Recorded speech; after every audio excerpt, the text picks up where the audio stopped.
ভাইরে, বেনামাজি একটা বান্দা, হারামখোর একটা বান্দা, পরের হক খানেওয়ালা একটা বান্দা কবরে যাওয়ার পরবর্তী সময় অনেক পরে ওই বান্দাটা দুনিয়াতে থাকতে অবস্থা বড় খারাপ হয়ে যাবে। এবার আপনারা বলেন, সেই বান্দাটা বিছানায় প্রস্রাব পায়খানা করবে, এটা তো দুনিয়ার কোনো ভালো বান্দা না। আপনারা বলেন, এমন খারাপ মানুষ নামাজও পড়ে সুদের টাকা খায়, এমন মানুষ বাতেশ্বর এলাকায় আছে না নাই? আমাদের সমাজের মানুষ এই সুদখোর, ঘুষখোর, হারামখোর গুলারে ধরে নিয়ে মসজিদের সভাপতি বানায় দেয়। কথা কোন না? আছে না নাই?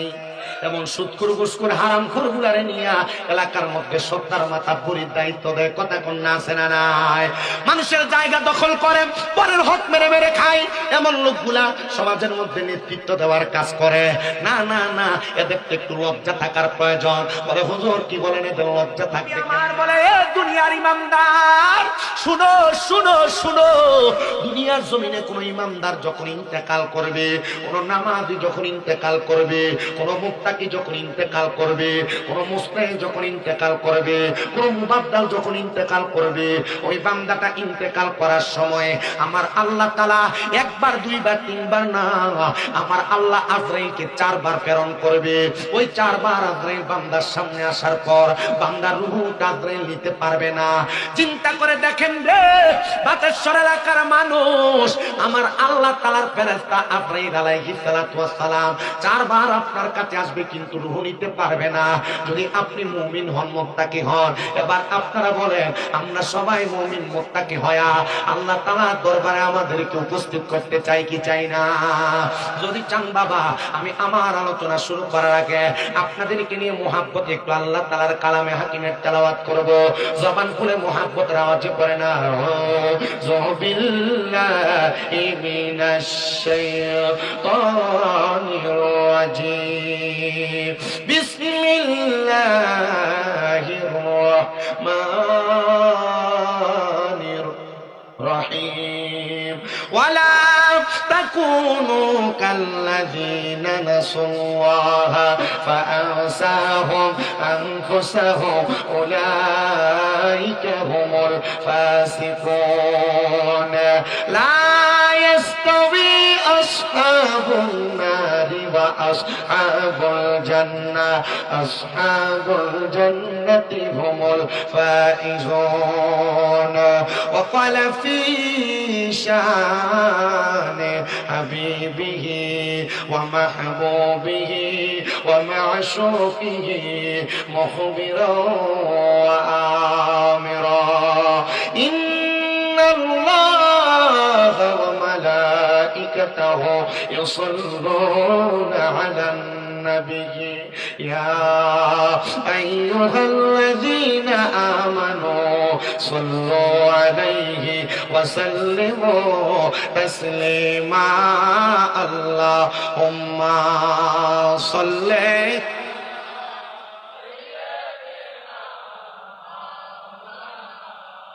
محمد وعلى آله।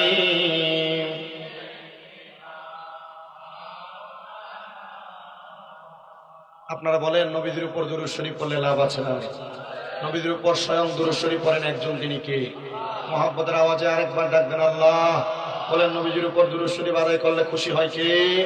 নবী আমার বলেন, উম্মত তোমরা শুনে রাখো, দুনিয়ার জমিনের মধ্যে আমি নবীর যে উম্মত, আমি নবীর প্রতি একবার দুরূদ শরীফ আদায় করবে, আমার আল্লাহ তাআলা ওই উম্মতে মুহাম্মদীর নামের উপরে জান্নাতের মধ্যে একটা বৃক্ষ লাগায় দিবে, গাছ লাগায় দিবে। ওই গাছের মধ্যে যতগুলা পাতা থাকবে, ওই পাতার পরিমাণ সওয়াব উম্মতে মুহাম্মদীর আমলনামায় দেওয়া হবে। এই জন্য জবানকে কেউ বন্ধ না রাখা মুহাব্বতের আওয়াজে একটু দুরূদ শরীফ পড়েন, আল্লাহুম্মা সাল্লি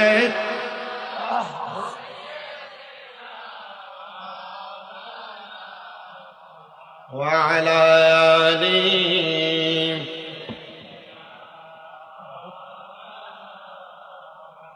নূর নবীজির পসিনা মুবারক মিশকের চাইতে আরো সুঘ্রাণ, যাহা সাহাবীরা আতর রূপে করতেন সদা ব্যবহার। তোহার আল্লাহুম্মা মুহাব্বত মাওলানা ওয়া আলা আলি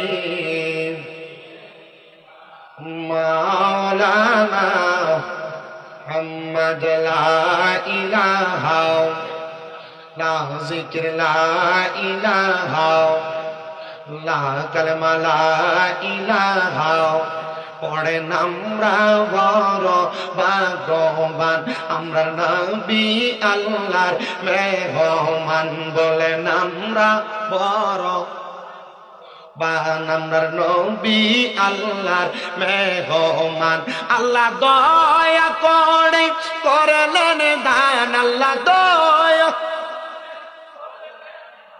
আমরার নবী ঈমানের ঈমান লা ইলাহা লা ইলাহা হায়রে নামাজ রোজা চাই রহনা কেহ মা বাবার খেদমত চাই রহনা আমার নবীর দরুদ হইল না আমার নবীও তোমায় ভুলবে না লা ইলাহা লা ইলাহা লা ইলাহা ইল্লাল্লাহু মুহাম্মাদুর রাসূলুল্লাহ সাল্লাল্লাহু আলাইহি ওয়াসাল্লাম। আসেন আমার যুবক ভাইয়েরা, আমার মুরব্বী বাবারা, পর্দার অন্তরালের মা বোনেরা, জীবনের গুনার কথা স্মরণ করে মুহাব্বতে নিজ নিজ কলবের মধ্যে ধাক্কা দিয়া এই কলবটাকে আমার মুর্শিদের দিকে মোতাজ্জু করে দিবেন। যে যার যার মুর্শিদকে পীর তরিকার ইমামদেরকে স্মরণ করে তাদের কলবটা আমার নবীর সাথে মোতাজ্জু হয়ে যাবে। এই নদীবে কলবের কানেকশনের মাধ্যমে আপনার আমার জীবনের গুনাহগুলো মাফ হয়ে যাবে। আল্লাহ যদি খুশি হয়ে যায় বান্দার জন্য জান্নাত অবধারিত। ও মুসলমানের একটু এবার অন্তরের কানটা লাগিয়ে শ্রবণ করার চেষ্টা করেন। ওই জান্নাত অনেক পরের জায়গা, জান্নাতে যাবেন আপনি অনেক পরে। জান্নাতে যাওয়ার আগে আপনি দুনিয়াতে সাকরাতুল মাউতের বিছানায় শোয়া লাগবে। সাকরাতুল মাউতের বিছানার পরে আপনার একটা স্টেশন আছে যেটার নাম কবর। ওই কবরের পরে আরেকটা জায়গা আছে, সেই জায়গাটা বড় মারাত্মক, সেটা হলো হাসরের ময়দান। হাসরের পরে আরেকটা জায়গা শেষ হওয়ার মুহূর্তে ওই জায়গাটার নাম হলো মিজান। মিজানের পরে আরেকটা জায়গা আছে, যেই জায়গাটার নাম হলো ফুলসিরাত। ওই ফুলসিরাতের পরে দুইটা জায়গা, ডান দিকে জান্নাত এবং বাম দিকে জাহান্নাম। আপনি জান্নাতের আশা অনেক আগে করতেছেন, আগে একটা বার চিন্তা করেন না সাকরাতুল মাউতে আপনার কি অবস্থা হবে, কবরে আপনার কি অবস্থা হবে, হাসরে আপনার কি অবস্থা হবে, মিজানে আপনার কি অবস্থা হবে, ফুলসিরাতে আপনার কি অবস্থা হবে। এবার আপনি যদি এই বিষয়গুলো জানতে চান আর বুঝতে চান, আপনি একটু সহজ সাধ্যভাবে বোঝার চেষ্টা করেন। দুনিয়াতে মানুষ আছে দুই প্রকার, একটা হলো ইবাদতকারী আবেদ বান্দা, আরেকটা হলো ইবাদত না করা নরমাল বান্দা। এই দুই প্রকার বান্দা, এক জাত হবে জান্নাতি, আরেক জাত হবে জাহান্নামী। আমি আমার কুরআনুল কারীমের আয়াত যখন তেলাওয়াত করতেছিলাম, আমি আপনাদের কাছে দুইটা আয়াত তেলাওয়াত করেছি। তার মধ্যে সর্বশেষ যে আয়াত আমি তেলাওয়াত করেছি, আল্লাহ বলেন লা ইয়াস্তাওয়ি আসহাবুন নারি ওয়া আসহাবুল জান্নাহ। আল্লাহ কয় জান্নাতি এবং জাহান্নামী, মানে জান্নাত এবং জাহান্নাম দুইটা এক রকম না। আল্লাহ গো, আপনি কেন এক রকম না বললেন? তাহলে কোনটা ভালো তার একটা উদাহরণ বলেন না। আল্লাহ বলে এ বান্দা, আসহাবুল জান্নাতি হুমুল ফাইজুন। যারা জান্নাতি তারা হলো সফল কাম, যারা জান্নাতের অধিবাসী তারাও হলো সফল কাম।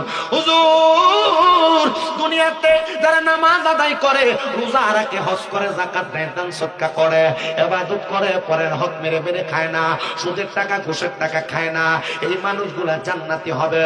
কিন্তু যারা নামাজ আদায় করে না, তারা দুনিয়ার জমিনে গুনাহ করতে করতে তাদের কলব মরে গেছে, তাদের রূহটা একটা দুর্গন্ধযুক্ত রূহ হয়ে গেছে। এদের অবস্থাটা একটাবার আমাদেরকে জানান করে দেন না।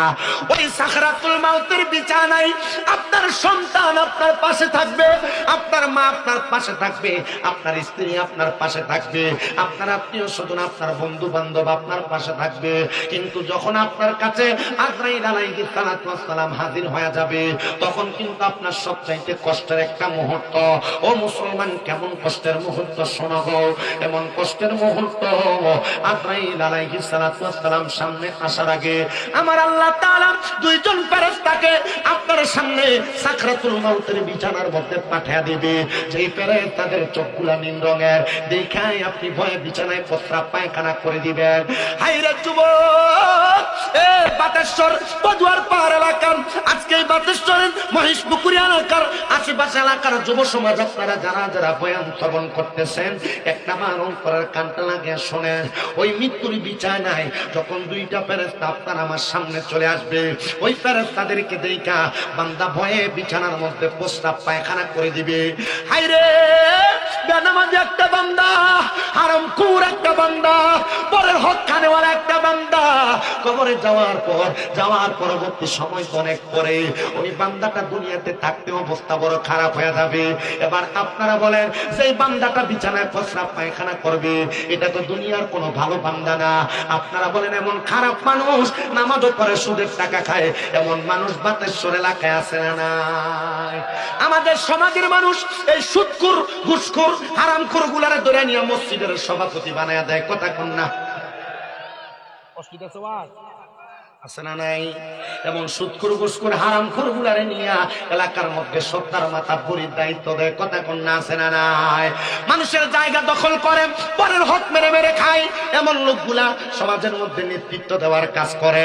না না না, এদের একটু লজ্জা থাকার প্রয়োজন। বলে হুজুর কি বলেন, এদের লজ্জা থাকবে কেমনে? এরা পরের হক খাইতে খাইতে এদের অভ্যাস হয়ে গেছে, এরা মানুষের সম্পদ জুলুম করতে, দখল করতে করতে অভ্যাস হয়ে গেছে।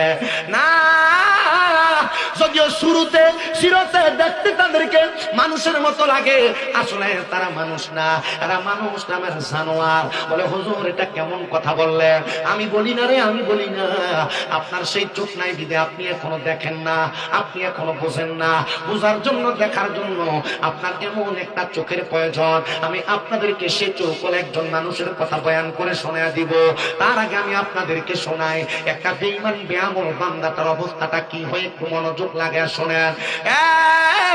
বাতেশ্বর এলাকার বাবা, ওই বান্দা যখন এখানা করে দেয়, এবার বান্দাটার সামনে আজরাইল আলাইহিস সালাতু ওয়াস সালাম দাঁড়ায়। ওই বান্দা তার জবান দিয়া বোঝানোর চেষ্টা করে, আজরাইল এখন তুমি আমার রূহটা কবজ কইরো না, কারণ আমি এখনো পর্যন্ত মরণের প্রস্তুতি গ্রহণ করি নাই।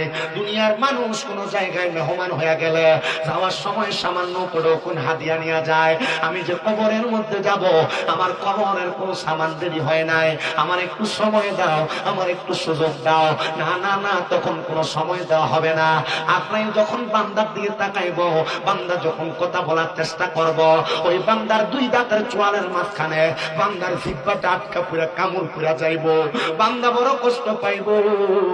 ওই কষ্ট পেয়ে বান্দা যখন চুপ হয়ে যাবে, এবার বান্দাটা চোখের ইশারা দিয়ে আজরাইলকে বোঝানোর চেষ্টা করবে। আজরাইলের এমন ভয়ঙ্কর বিকট চেহারা, ওই চেহারাটা দেখা বান্দার চোখ একবার কপালের দিকে ঘুরে যাবে, বান্দার চোখ উল্টে যাবে। ওই বান্দাটা বড় হাই হুতাশ করতে থাকবে। আল্লাহ আল্লাহ আল্লাহ আল্লাহ আল্লাহ আল্লাহ আল্লাহ আল্লাহ আল্লাহ মুর্শিদ আমার আল্লাহর বন্ধু কোন সন্দেহ না, আয়ো রে রে আমি মুর্শিদ নামে শান্তি পাই। মাশাআল্লাহ আল্লাহ আল্লাহ মুর্শিদ আমার আল্লাহর বন্ধু কোন সন্দেহ না, আয়ো রে রে আমি মুর্শিদ নামে বড় শান্তি পাই। মারহাবা আল্লাহ আল্লাহ আল্লাহ আল্লাহ। জবানটা খুইলা আল্লাহর কাছে শরম নাই? আমি মুর্শিদ নামে বড়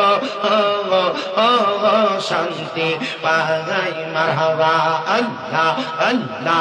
হাইরে মুর্শিদ নামে এত জালা বাজার নামে এত জালা কালে কই খোলিয়া গঙ্গ বুঝলে কি আর পাইতাম প্রেমের জালা মারহাবা আল্লাহ আল্লাহ আল্লাহ।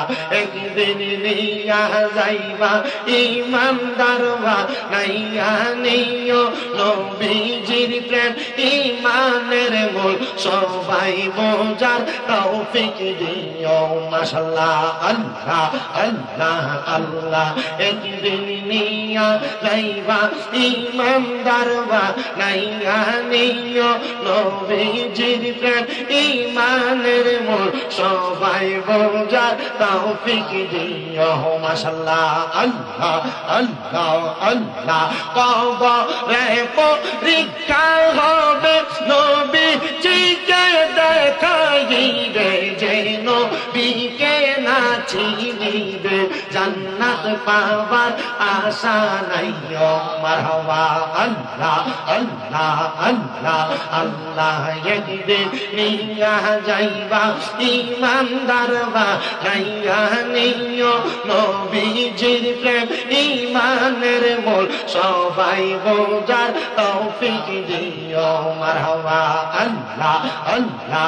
ফুলসে রাতের পশ্চিম পারে সেইখানে নবীকে পাবে যে নবীকে না চিনিবে জান্নাত পাবার আশা নাই ও মারহাবা আল্লাহ আল্লাহ আল্লাহ আল্লাহ।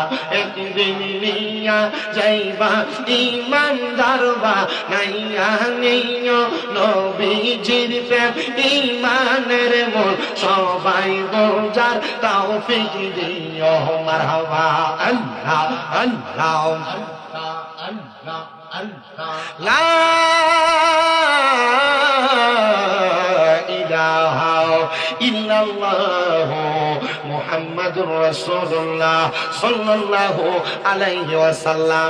একটা জবানও কেউ বন্ধ রাখবেন না, জবানটা ছেড়ে দিয়ে মুহাব্বতের আওয়াজে বলেন আমরা এতক্ষণ জিকির করলাম একজনের তিনি কি?